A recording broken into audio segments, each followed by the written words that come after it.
हम लोगों ने पार्ट 3 में देखा था एक्सीलरेशन ड्यू टू ग्रेविटी, जिसमें हम लोगों ने देखा था जो एक्सीलरेशन हमारे अर्थ के कारण होता है उसको हम लोगों ने देखा था कि ग्रेविटेशन मतलब एक्सीलरेशन ड्यू टू ग्रेविटी होता क्या है।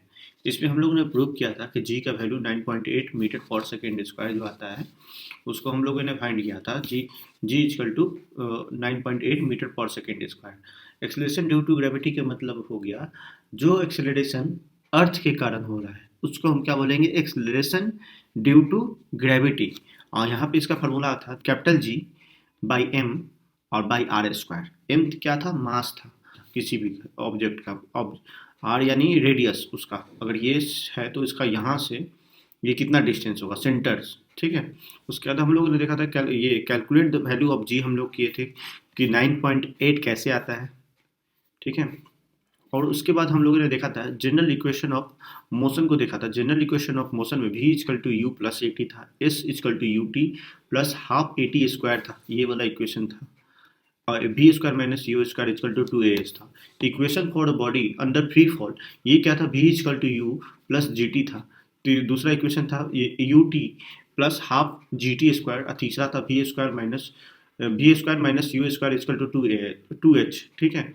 H is the height and G is the gravitation. उसके बाद हम लोग ये देखा था इस नोट में कि if object fall vertically downward, जब भी ऑब्जेक्ट क्या होता है, डाउनवर्ड नीचे की तरफ आता है, तो हम लोग ग्रेविटेशन फोर्स को मतलब ग्रेविटी को, एक्सेलरेशन ड्यू टू ग्रेविटी को हम पॉजिटिव में लेते हैं।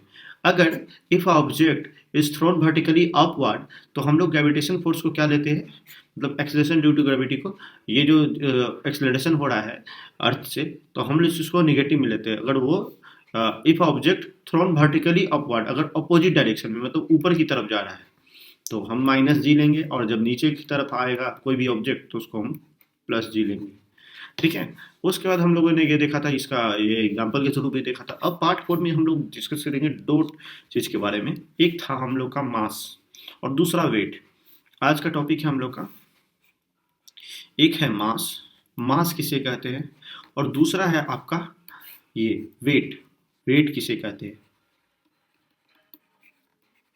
मास और वेट में क्या अंतर होता है, बहुत लोग को लगता है कि मास और वेट एक ही चीज होता है, लेकिन मास एंड वेट दोनों डिफरेंट डिफरेंट चीज होता है।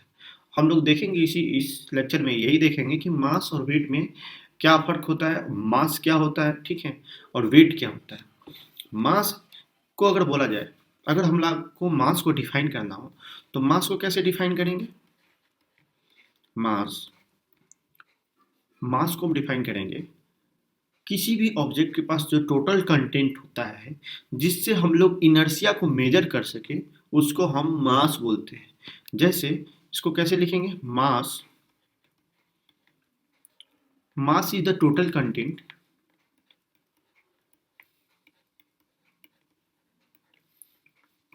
Mass is the total content,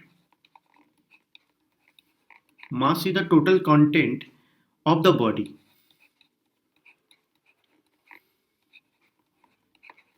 मास क्या है कि total content of the body, उस बॉडी में कितना कंटेंट है उसको मास बोला जाता है।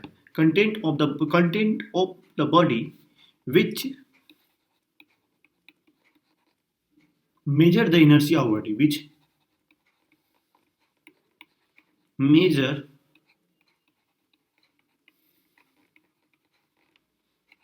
which measure the inertia of the body, of the body।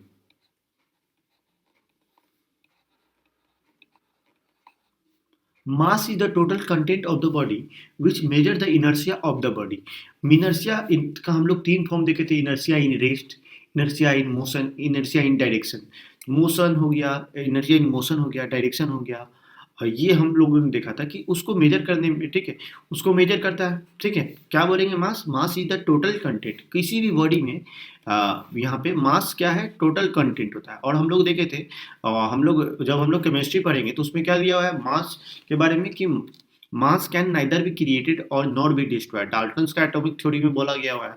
और यहाँ पे क्या है, mass is the total content of the body. Mass क्या होता है, टोटल कंटेंट ऑफ द, उसमें कितना चीज है, total content of the body, जिससे हम इनर्शिया को मेजर करेंगे, उसको हम इनर्शिया ऑफ द बॉडी को मेजर करेंगे, उसको हम क्या बोलेंगे, मास बोलेंगे। तो अगर बोला जाए मास क्या है, मास एक स्केलर क्वांटिटी है।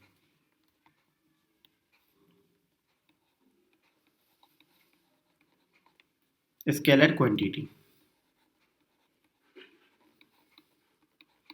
Mass is scalar quantity. Mass क्या है, एक स्केलर क्वांटिटी जिसके पास मैग्नीट्यूड तो होता है बट डायरेक्शन नहीं होता है। और इसका एसआई यूनिट अगर हम बोला जाए तो एसआई यूनिट क्या होता है, एसआई यूनिट इसका होगा केजी। एसआई यूनिट क्या होगा, केजी। हम लोग केजी में इसका एसआई यूनिट होता है। और मास, मास ना हर जगह क्या होता है, कांस्टेंट होता है। मास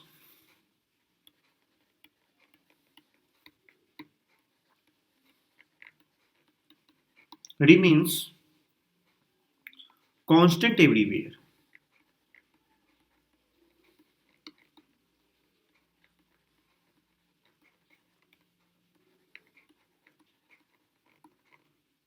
मास रिमेन्स कांस्टेंट एवरीवेयर। मास ना कहीं भी हो, उसका मास क्या होता है, कांस्टेंट होता है। ठीक है, मतलब बॉडी में कितना कंटेंट कर रहा है उसको हम मास बोलते हैं। तो चाहे वो अर्थ पे रहे या मून पे रहे, कहीं पे भी जो भी रहेगा उसका हम क्या बोलेंगे उसको, कि वो क्या है, मास उसका कांस्टेंट है, मतलब फिक्स है। कांस्टेंट का मतलब ये होता है कि जिसका वैल्यू कभी नहीं चेंज होता है। और वेरिएबल क्या होता है, जिसका वैल्यू हमेशा चेंज करते रहता है। तो मास क्या है, कांस्टेंट। कांस्टेंट यानी ये इसका वैल्यू चेंज कहीं भी नहीं करेगा। और एक और चीज बोला जाए, mass of body can not be zero. Mass, mass of body, mass of body can not be zero, not be zero. Mass ना किसी भी मास, मतलब कोई भी ऑब्जेक्ट का मास कभी भी जीरो नहीं हो सकता है, क्योंकि उसमें तो कंटेंट कर रहा है ना। तो उसको हम क्या बोलेंगे, mass. Mass is the total content of a body which measure the inertia of the body. और हम लोग देखे थे इससे पहले वाले चैप्टर में कि इनर्शिया तीन प्रकार का आता है, inertia in motion, inertia in rest, inertia in direction. तो ये चीज को मेजर करता है। ठीक है, मतलब जिससे हम लोग मास, ये मास क्या होता है, mass is the total content of the body which measure the inertia, inertia को मेजर करता है। अब हम लोग देखेंगे वेट। वेट क्या होता है,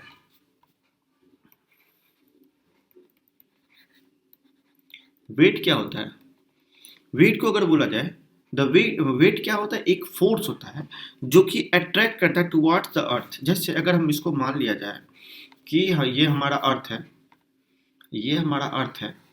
ठीक है, और यहाँ पे अगर कोई आदमी खड़ा है, ठीक है, तो ये इसके सेंटर के टुवर्ड्स में इसको एक, इस पे एक फोर्स लग रहा होगा। ये इसको कितने फोर्स से अट्रैक्ट कर रहा है, तो उसको हम क्या बोलेंगे, वेट। इसका अगर डिफाइन किया जाए तो क्या बोला जाएगा, the weight,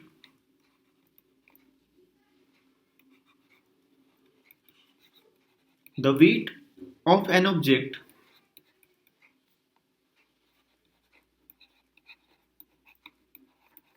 the weight of an object is the force, is the force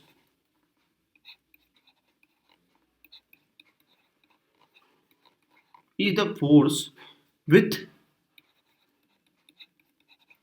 which it attracts toward the earth. It attract attracted towards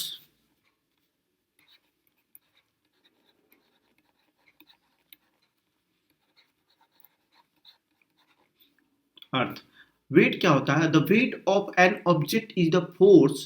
क्या होता है, वेट एक फोर्स है with which attract towards the earth. ठीक है, जो अर्थ की तरफ खींचा जा रहा है। ठीक है, अगर वेट को बोला जाए, फोर्स का फॉर्मूला क्या होता है, फोर्स का फॉर्मूला होता है मास इनटू एक्सेलरेशन। लेकिन यहाँ पे वेट का फॉर्मूला क्या हो जाएगा, वेट का फॉर्मूला हो जाएगा मास इनटू एम इंटू जी, मतलब ग्रेविटेशन, ग्रेविटी जो इसमें ग्रेविटी लग रहा है सो।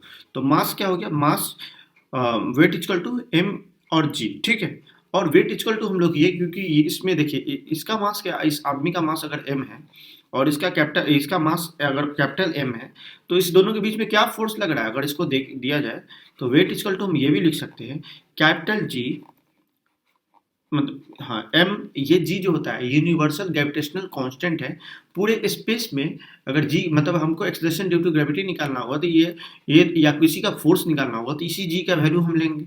और यहाँ पे क्या हो जाएगा, इस दोनों मास का प्रोडक्ट का फोर्स क्या होता है, डायरेक्टली प्रोपोर्शनल होता था m और इनटू स्मॉल m, और इनवर्सली प्रोपोर्शनल कितना होता है, इस दोनों के ये जो अगर बीच में ये डिस्टेंस r है यहाँ से इस आदमी का ये सेंटर से, ठीक है, अर्थ का रेडियस कितना होता है 6400 किलोमीटर, तो ये 6400 किलोमीटर का स्क्वायर, यानी हम लिखेंगे यहाँ पे रेडियस का स्क्वायर जो है इनवर्सली प्रोपोर्शनल होता है किसका, ये फोर्स का, ठीक है, यानी फोर्स क्या है, एक वेट है, समझ में आया। तो ये हम लोग का था वेट, वेट को क्या बोलते हैं, वेट इक्वल टू mg होता है, ठीक है।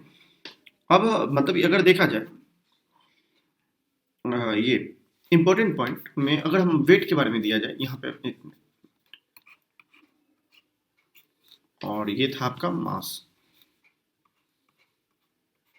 तो अगर देखा जाए, अगर इंपॉर्टेंट पॉइंट इसमें देखा जाए तो क्या क्या होगा, वेट क्या है, वेट एक मिनट, ठीक है, वेट एक वेक्टर क्वांटिटी है,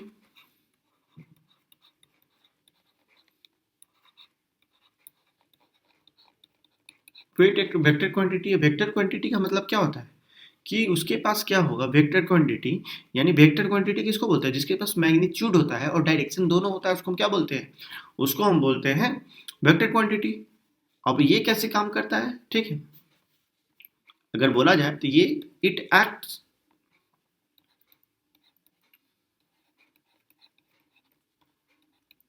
इन वर्टिकली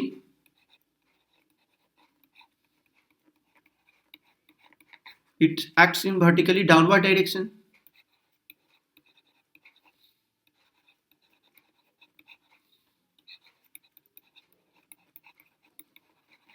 ये किस तरफ काम करता है, वेट वर्टिकली डाउनवर्ड डायरेक्शन में काम करता है, ठीक है।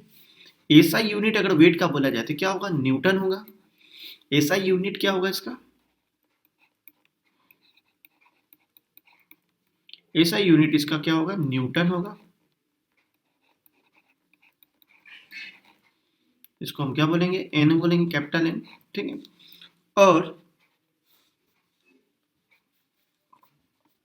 अगर हम लोग यहाँ पे एक और चीज देखें, ठीक है, weight of 1 kg mass,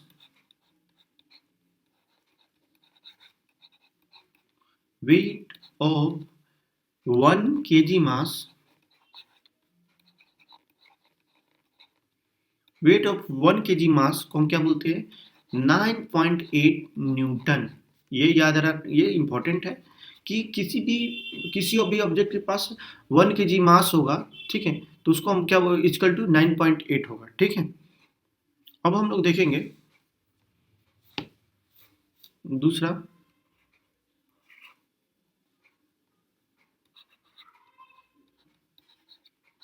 wait, weight of an object, weight of an object is not constant,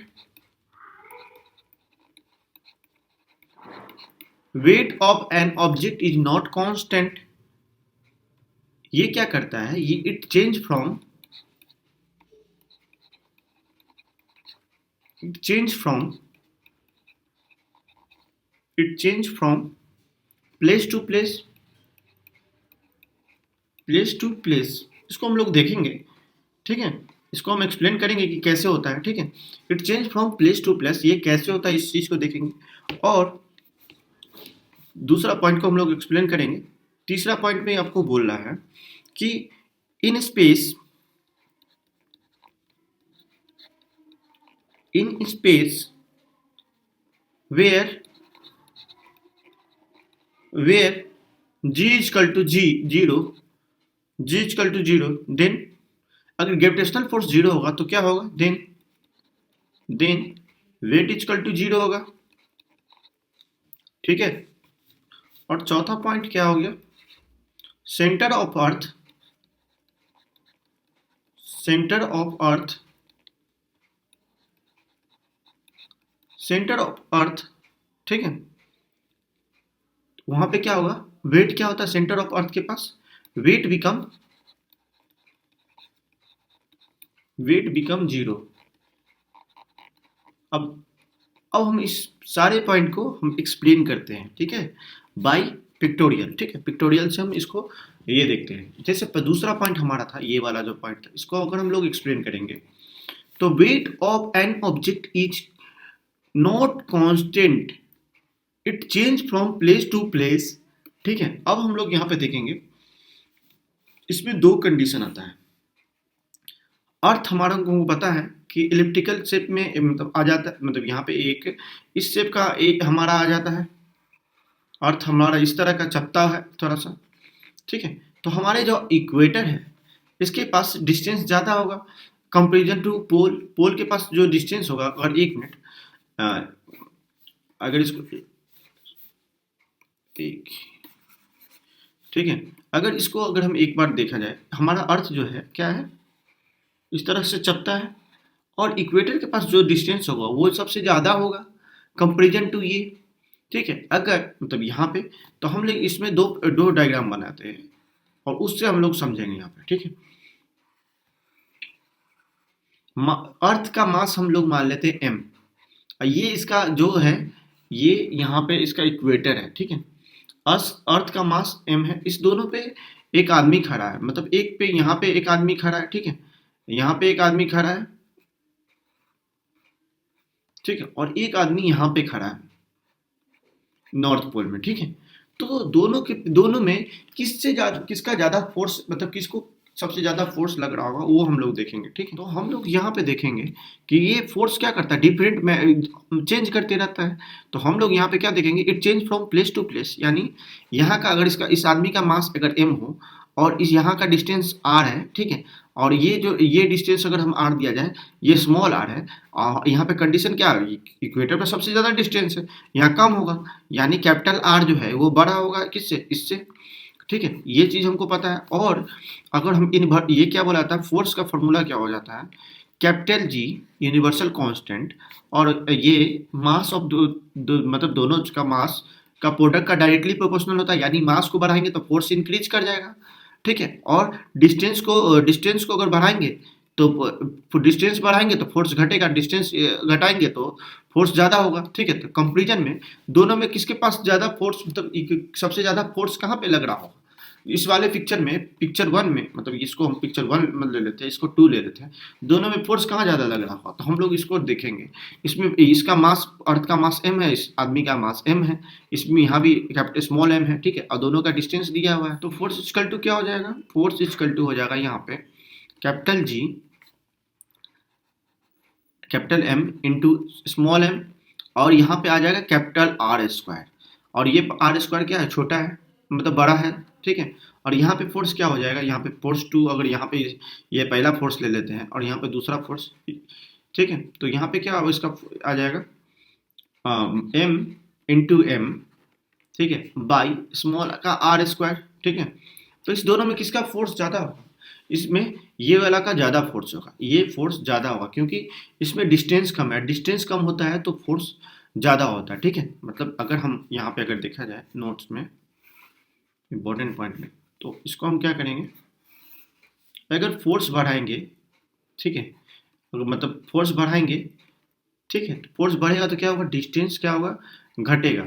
अगर डिस्टेंस बढ़ेगा, ठीक है, डिस्टेंस बढ़ेगा, डिस्टेंस बढ़ेगा तो क्या होगा, डिस्टेंस बढ़ेगा, ठीक है, तो फोर्स घटेगा। तो ये उल्टा होता है यहाँ पे। और एक और चीज़ है, मास बढ़ता है तो फोर्स भी बढ़ता है, डायरेक्टली प्रोपोर्शनल है। तो ये था दूसरा पॉइंट। इन स्पेस जी अगर जीरो होगा तो क्या होगा, वेट भी जीरो होगा, ठीक है। और क्योंकि फोर्स इक्वल टू क्या होता है, मतलब वेट इक्वल टू क्या होता है, m इंटू जी, मास क्या होता है, कंटेंट होता है उस बॉडी का, और जी क्या होगा, जी अगर जीरो हो जाए तो मास इंटू जीरो अगर करेंगे तो उसका वैल्यू क्या आएगा, जीरो होगा, यानी जीरो फोर्स होगा। Centre of the earth weight become zero, क्योंकि कोई भी ऑब्जेक्ट का अगर वेट निकाला जाता है तो वो सेंटर से उसका डिस्टेंस लिया जाता है। जब यहीं पे आ जाएगा तो ये जो आर इजकल टू जीरो अगर हो जाए, ठीक, इस तीसरा पॉइंट मतलब ये चौथा पॉइंट को अगर दिया देखा जाए, अगर आर ही जीरो है, आर इजकल टू जीरो, तो फोर्स क्या हो जाएगा, फोर्स कैपिटल जी यहाँ पे एम और बाई आर स्क्वायर क्या हो जाएगा, आर स्क्वायर तो हमारा जीरो है, तो यानी आर स्क्वायर जीरो है, तो यहाँ पे क्या आ जाएगा, जीरो आ जाएगा, फोर्स जीरो हो जाएगा। तो हम लोग नेक्स्ट लेक्चर में देखेंगे, मतलब part 5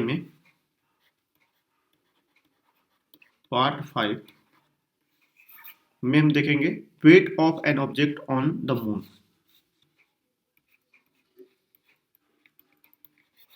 wait of an object on the moon. कोई भी ऑब्जेक्ट का मास जो डिक्रीज कर जाता है उसको हम देखेंगे कि जो अर्थ पे है मास, उसका मास 6 गुना कम हो जाता है। हम इस नेक्स्ट लेक्चर में यही देखेंगे।